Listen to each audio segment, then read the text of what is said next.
Hello বন্ধুরা, এখানে আমি নিয়ে নিয়েছি মুসুরির ডাল পেস্ট করে রাত্রে ভিজিয়ে রেখে দিয়েছিলাম। তার সাথে আদা কাঁচা লঙ্কাও একসাথে পেস্ট করে নিয়েছি ডালের সাথে।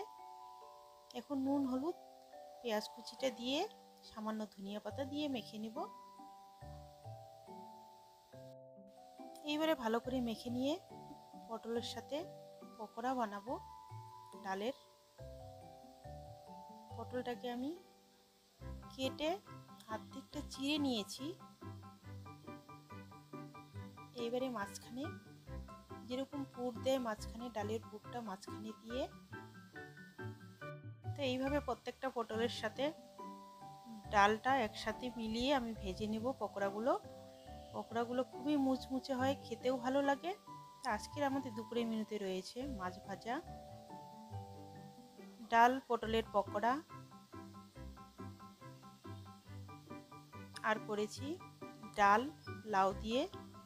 এই হচ্ছে আজকের আমাদের দুপুরের মেনু।